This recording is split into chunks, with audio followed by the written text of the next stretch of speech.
On this episode of Motorsport recently, we look back at the Belgium Grand Prix and the Bommarito Automotive Group 500. Also, we have some interesting news relating to Petit Le Mans, and people in the F1 community are saying stupid things about other motorsports again.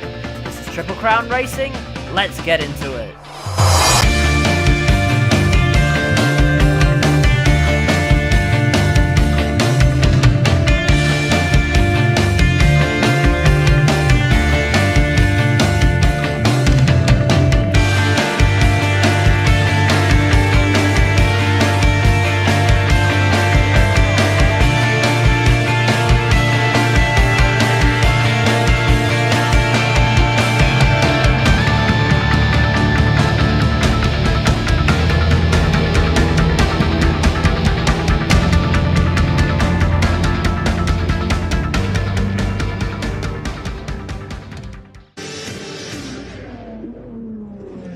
So over the weekend, we had the Belgium Grand Prix. We were back to Formula 1 racing after a long summer break. After Hungary, Lewis Hamilton had a 24-point lead over championship rival Sebastian Vettel. Before the Belgium Grand Prix, we had a load of interesting news, including the management of Sahara Force India changing, meaning that the team would be reformed as Racing Point Force India and that they would be starting from 0 points in the Constructors' Championship, I believe it was. A huge blow to Force India's championship campaign, but things were looking up. In qualifying, it was what we've come to expect from 2018. Lewis Hamilton started from the pole, with Sebastian Vettel starting second. However, Esteban Ocon and Sergio Perez put on a show and would be starting from third and fourth respectively. A great result for the new team. So the stage was set for an awesome race. The race began and almost immediately there was an enormous crash, with Nico Hülkenberg hitting the back of Fernando Alonso's car, sending him over the top of Charles Leclerc. Other people picked up damage as a result of the crash, including Daniel Ricciardo and Kimi Räikkönen. Following the crash, Sebastian Vettel passed Lewis Hamilton for the lead, and Sergio Perez passed his teammate for what was third place at the time. Many fans from the Netherlands had come over to Belgium to watch their driver Max Verstappen, and he delivered. He started from 7th place and eventually passed the two Force Indias. Sebastian Vettel had made his return to form and took victory for Ferrari. Lewis Hamilton came second, and the man who is basically the Belgium homeboy, Max Verstappen, came home third. But nobody cares because Sergio Perez finished fourth and Esteban Ocon finished fifth. Next up is Italy, and I'm already behind because free practice for that has already happened, so have fun with some old content, guys.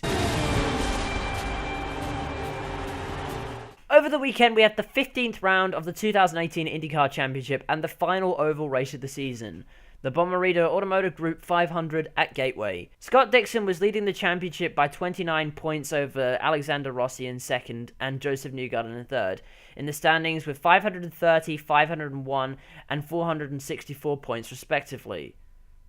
I actually really like that word respectively for some reason. I don't really know why, but I do. Qualifying was rained off, meaning that the drivers would be starting on the grid in relation to their position in the championship. However, practice was interesting because Pietro Fittipaldi, who had been injured earlier in the year, and I'm not going to let anyone forget that by the way, showed his worth by taking his Dale Coyne racing machine to third place. So with the top three in the championship expected to fight for first, the stage was set for an awesome race. The race got underway, and on lap 1, Sebastian Bourdais ended up in the wall. At the start of the race, Scott Dixon and Alexander Rossi battled for the lead a few times.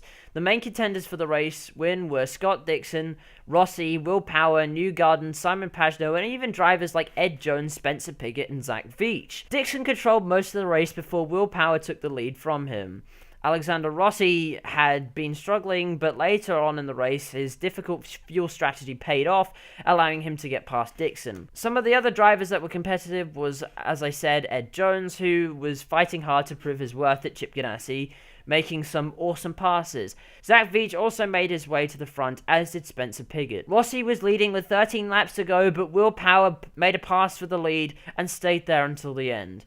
Your race results look like this. Will Power came home to take his third win of the 2018 season, followed by Alexander Rossi and Scott Dixon. Looking down the rest of the order, it was Simon Pagenaud, Zach Veach, Spencer Pigot, Joseph Newgarden and Ed Jones. In the championship, Dixon still leads, but his lead has come down and Rossi now trails him by just 26 points. Will Power has moved up to third, putting Newgarden down to fourth. That was the last oval race of the season. Next time out, it's Portland, where we have to deal with Formula 2's reject.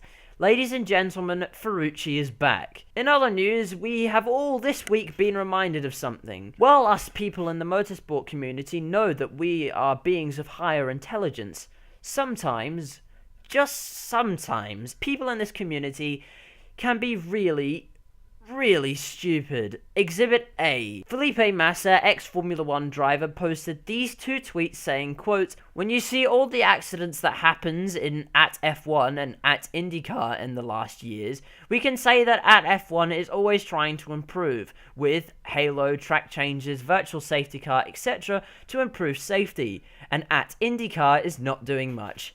And it's unbelievable to see a circuit like Pocono.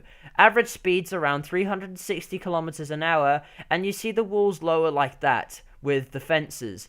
So dangerous for the safety. Sorry to say that, but they need to look for safety of the drivers. At Robert Wickens at IndyCar. If you aren't a literal moron, you will know that this is not even close to true. IndyCar focuses a lot on safety, and with every new car, new safety features are added. They also work extremely hard to improve the safety of the tracks. These safety advancements include the invention of the safer barrier, the hands device, and as of next year, they will be adding a protective aero screen to the car. Thankfully, the IndyCar community has responded to Felipe Massa's tweets, with drivers such as Graham Rahal, Michael Andretti, Dario Franchitti, and Alexander Rossi all responding to prove Massa wrong. And to you guys, I salute you. What I have to say, and this goes for everyone in the motorsport community, if you're going to say something about another motorsport that you don't know particularly a lot about, or you're going to make a post relating to other motorsports, please do your research first. Anyways, people, don't be an idiot, and Felipe, please shut up, unless you do your research.